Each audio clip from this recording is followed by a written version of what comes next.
On propose toujours un spectacle de qualité.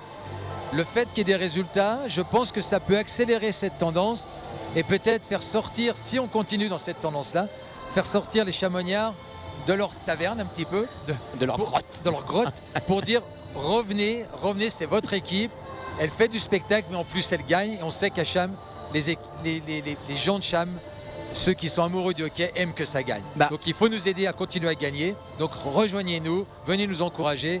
Et j'espère qu'on continuera dans cette logique. Là, moi, du coup, j'ai pu profiter de l'échauffement des joueurs. J'avais jamais vu ça. Tu sais, nous, le vendredi, on fait le Golden Mike pour le blind test. Eh bien, il y a 2 Golden Helmets, donc des casques dorés. Si vous posez la question de « Ah, c'est peut-être le capitaine », pas du tout. C'est celui qui pointe le plus. Enfin, alors, c'est pas non plus de la pétanque. C'est-à-dire que c'est celui qui marque soit le plus de buts, soit qui fait le plus grand nombre de passes décisives. Donc, en gros, c'est leur MVP, le Most Valuable Player. C'est le meilleur joueur actuel en l'état actuel des choses. Là, depuis tout à l'heure, je vois que c'est quasiment un spectacle de cirque. C'est-à-dire qu'il y en a, ils sont en train de jongler. Tout à l'heure, tu me parlais de la superficie d'un patin à glace. Là, imagine la superficie d'une crosse et ils sont en train de jongler avec le palais qui retombe toujours sur la crosse. Ça prouve la dextérité que ces garçons ont une fois qu'ils ont un palais, des patins et une crosse à la main. En tout cas, on profite de l'échauffement, c'est déjà un petit spectacle en soi. Le public qui s'installe, l'heure un petit peu anticipée permet aux parents. Moi je suis venu avec ma fille. Bon, il y a quelqu'un qui la garde, heureusement. Je ne pourrais pas tout faire à la fois, mais ça permet par exemple aux familles de venir de manière un peu plus tôt, plutôt que les enfants les mettre au lit. Bref, tout ça pour dire qu'on va effectivement parler un peu de l'équipe, parce qu'on a eu Mathias Terrier tout à l'heure qui nous a fait l'honneur de venir avant son match. Là on a Christophe Ville, c'est le manager sportif des Pionniers de Chamonix. Merci d'être avec nous, Christophe. Bonsoir. Bonsoir à vous. Ça faisait, on le disait, quelques années que les Pionniers de Chamonix n'avaient pas entamé une saison de cette manière. Pour la stat, en 8 journées, vous avez fait autant de points que l'année dernière en 22 journées. Alors c'est vrai qu'on a depuis 2 ans particulièrement, on a des très très mauvais départs. On attend souvent la neige avant de commencer à jouer. Donc la neige arrivant tardivement, on commence à jouer à partir de fin novembre. Et ce qui n'est pas bien, parce qu'après on court après les points, on commence souvent dans les dernières places et on fait souvent une remontada, ce qui est très dangereux. Et 2 ans auparavant, on avait pu finir dans les playoffs. Et l'année passée, on s'est écroulé à 1 point, juste en play-down, à 1 point des playoffs. Donc cette année, étonnamment, on a changé peut-être quelques petites choses dans la préparation et dans le discours avec l'équipe. On a bien démarré. C'est vrai qu'il y a très longtemps qu'on ne s'est pas vu dans une telle position après 5 ou 6 journées à la 3e place. C'est un instant T. C'est à la fin qu'on comptera quand même. Donc il faut surtout tenir le cap. On est satisfait pour l'instant du début, bien entendu.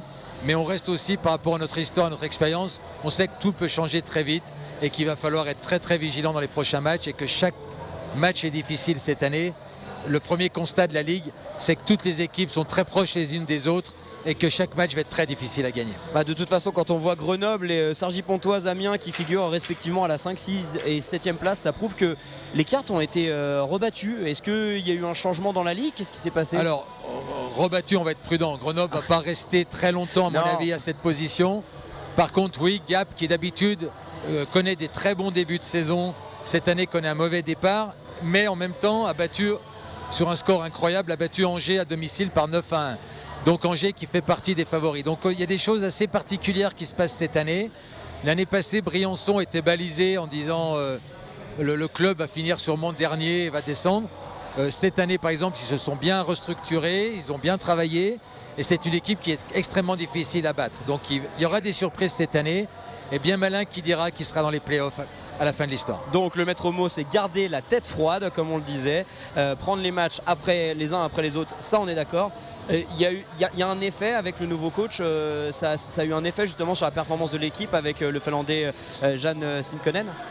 Bien sûr, c'est évident que le coach cherche à mettre sa patte.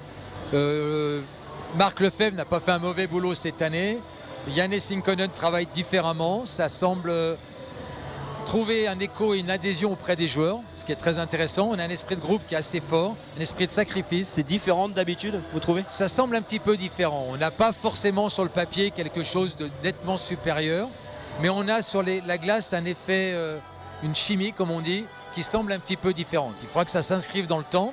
mais il semblerait qu'on ait construit un groupe qui a envie vraiment de travailler pour l'équipe. Et peut-être est-ce ça qui donne un petit peu le mojo, hein, on le disait, à couteau tiré quasiment chaque match l'année dernière, mais toujours en votre défaveur. Cette année, tous les matchs sont à couteau tiré, mais en notre faveur. Exactement, il va falloir que ça dure, mais il semblerait qu'il y ait un petit peu cette grinta qu'on n'avait pas.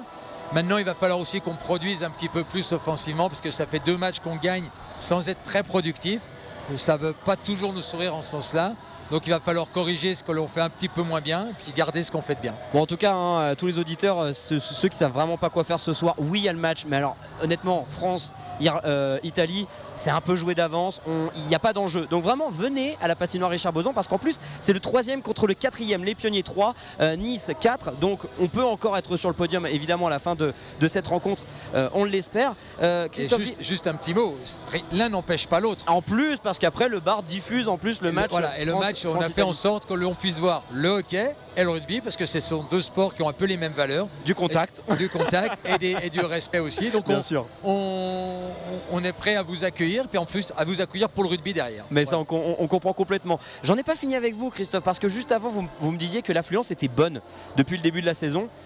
Un résultat par rapport justement au bon résultat de l'équipe. Est-ce que à l'instant T on peut dire qu'il y a une corrélation entre le nombre de personnes qui viennent dans la patinoire et les résultats de l'équipe? Alors je dirais non, on est plutôt sur une dynamique qui se poursuit depuis 2-3 ans par rapport à notre animation, par rapport au spectacle qu'on propose. On prépare, même si on perdait un petit peu l'année passée, on propose toujours un spectacle de qualité. Le fait qu'il y ait des résultats, je pense que ça peut accélérer cette tendance et peut-être faire sortir, si on continue dans cette tendance-là, faire sortir les Chamonniards de leur taverne un petit peu, de leur grotte, pour dire revenez, c'est votre équipe, elle fait du spectacle mais en plus elle gagne, et on sait qu'à Cham, les gens de Cham, ceux qui sont amoureux du hockey aiment que ça gagne. Donc il faut nous aider à continuer à gagner, donc rejoignez-nous, venez nous encourager. Et j'espère qu'on continuera dans cette logique. Bien évidemment, et puis surtout on en a parlé il y a quelques instants avec les fans de Chamonix, la création d'un nouveau COP. Déjà ça, on espère que ça va donner un peu plus de voix. Et puis un nouvel outil à horizon 2025-2026 où on aura moins à envier les gros du championnat, Grenoble et Rouen par exemple. Alors cet outil, bien sûr, on en parle depuis bientôt 3 ans. Alors c'est une nouvelle patinoire pour ceux qui n'ont absolument pas compris les sous-entendus que je faisais à Christophe. Hein. Voilà, donc on attend un nouvel outil, c'est-à-dire une nouvelle patinoire qui n'aura pas son âge comme celle-là qui a plus de 60 ans et qui pourra certainement mieux accueillir les spectateurs, mieux accueillir les partenaires.